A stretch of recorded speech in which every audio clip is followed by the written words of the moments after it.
Good morning, my fellow YouTube subscribers and fans. Today I'm going to talk about tokenomics and how it affects the game, right? So there are two models being used for tokenomics. One model that is very popular is what I call this double token economy, right? So Axie Infinity is a good example of a double token economy. You have one utility token followed by one governance token, right? But this is not how it always works, right? For crypto design, and double token economy is quite new in the history of tokenomics. Started by, if I remember correctly, started by firstly it was used in 2019. That was for DeFi, right? So that was the history of double token economy. And why I think is this is a fundamentally unstable system. It has some advantage. The advantage is that once you use the double token economy, you can grow a project really fast, but it has serious problems in the future. I will explain in detail, right? Firstly, I will use the Axie Infinity example, right? Axie Infinity is a lot of you are very familiar with the project. So double token economy. So as you know, there are two tokens, right? One is the SLP, which is the utility token. The other is the AXS, which forms the governance token. Right? So what happened is for Axie Infinity,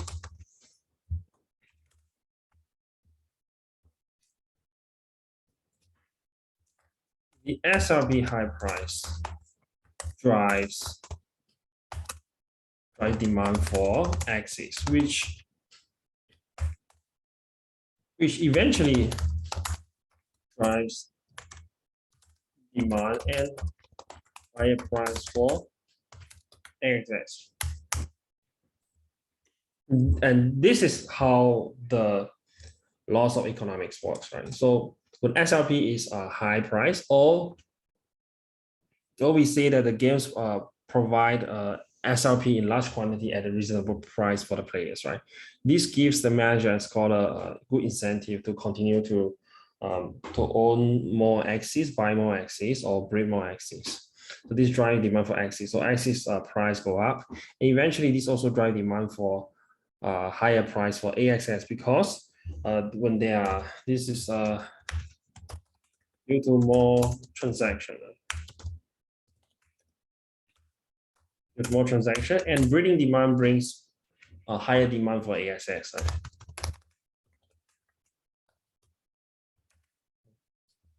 So what happens is that when there are more transactions, more players enter the system, more breeding, all this I call more economic activity.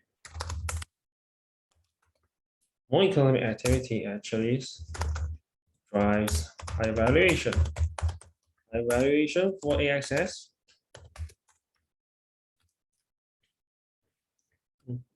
High valuation for AXS through the community treasury. So remember, all the economic transactions, when we buy Axis and when we sell Axis, we pay a ether, right? So basically, ether in Axie Infinity is a wrap ether, flows from players to community treasury. So assets in community treasury grows. And as a result, AXS value, which is a proxy, right? Which is a proxy for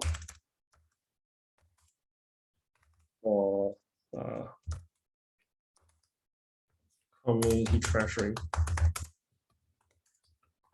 Remember, AXS acts somehow like stock shares, right? So the more assets we have in the community treasury, the higher valuation is the AXS. So you can see that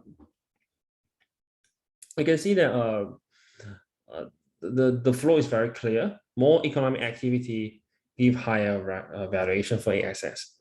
But when it comes to maintaining value for SLP and Axie, the developers are not very keen to do so, as we have seen in the history of Axie Infinity, and the SLP prices is hitting a new low, and the Axie's price is hitting new low. And there's a deep reason for this, right? So because if you want to have more players, right, you need to keep the inflationary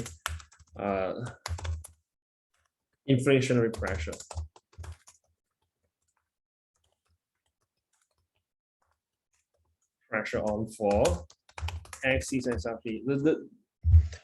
The reason is if you maintain a deflationary pressure for Axis and SLP, it's not good for new players, because it's very hard to new players to get SLP when it's fundamentally deflationary, because how are you going to get the new minting done, right? So who is going to give the SLP to new players? And remember, if Axis and SLP become deflationary, what happens to the GameFi economy? If Axis and the SLP become deflationary, it will be best to just hold this Axis SLP, right? People just hold Axis and SLP, right? They don't have to play, they don't have to sell, they just hold, right? So there's no way that new players can ever come in and play the game, right? Other than flipping, right? Then if it becomes a game of flipping NFT, then it's no longer GameFi, right?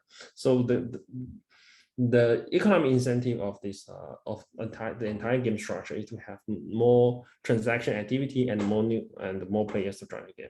So you can see there's a fundamental conflict of interest between developers and players, right? Because players want their assets to become more valuable, but if developers actually choose that way, right, it becomes OpenSea kind of like NFT flipping, right? So when if Axis and SLP keep going up in price, and they are highly deflationary, there's actually very little avenue to have new players to come in, and there is actually no need for buying and selling of Axis. There's no need to do all these necessary changes, necessary transaction due to nerfing and all this, because you can simply make money through holding assets. You don't even have to play, right? And you don't really care if they are not making many SLP, because the existing Axis and existing SLP will maintain value. It's just like how the early Bitcoin holders, right? Just hold Bitcoin, don't do funny things, don't have to do stupid things, just hold Bitcoin, right? So if Axis and SLP become Bitcoin, is going to be very unfriendly towards new players. So if there are no new players, there are no new transaction coming in, then there are there's no payment, right? Payment, because the developers, they want payment, right? Especially Ether. They want Ether to flow into the treasury, which help their AXS to grow in value. And we know SkyMavis own 20% of the AXS, and that's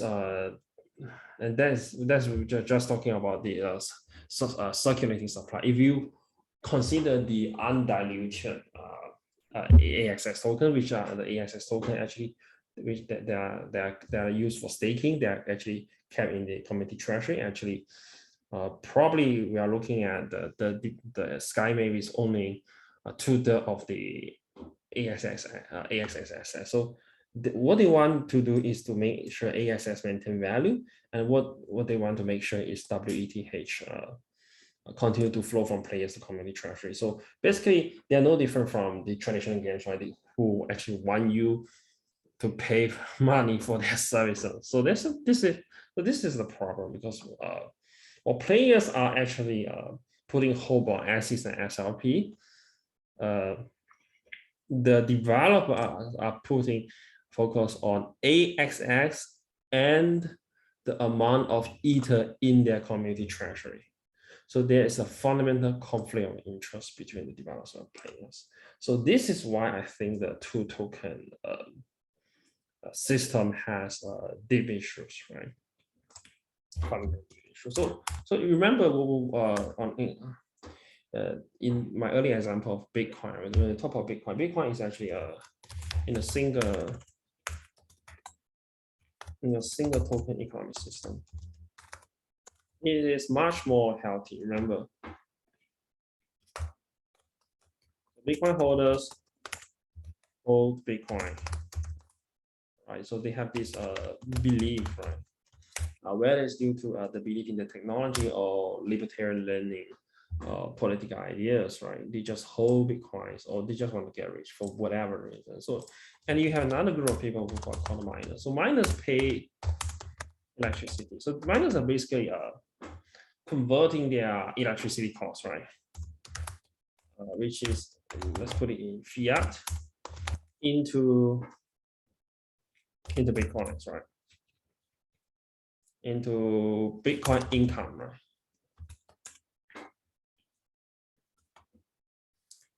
Into Bitcoin, into cross streams of income in Bitcoin. So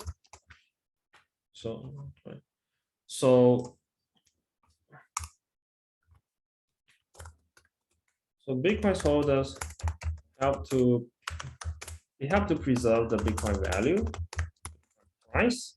So this drives so the reason why miners mine Bitcoin is not because they believe in Bitcoin, but because they have a current market price, right? So Bitcoin holders help to maintain a current market price. So this gives miner incentive to mine Bitcoin, which miner activity helps to increase hash rate.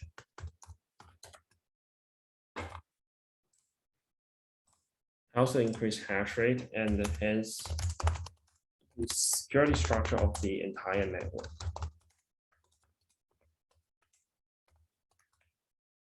So we see there's a positive feedback loop here.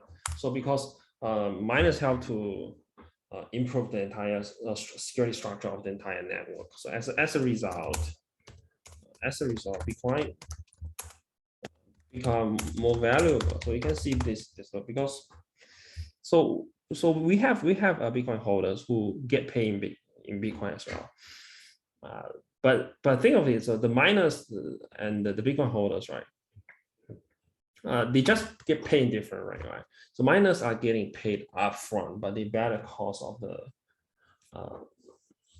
the cost of depreciation or Bitcoin actually not making it in the future the risk, right? They actually have more financial risk. So Bitcoin, no, sorry, I mean the Bitcoin holders actually have more financial risk, right? So if Bitcoin didn't make it, they're going to lose money, right?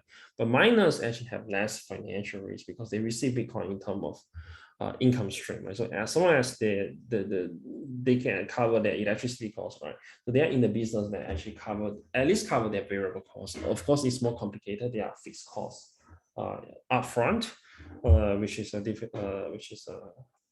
more complicated equation. But they're just getting paid in Bitcoins in different ways, right? So if you think of it, so these Bitcoin holders are actually like long-term investors who are holding AXX. We are trying to understand the Bitcoin system through the lens of Axie Infinity. And we have miners who are actually like game players, right? These game players actually, they also get paid in AXX token.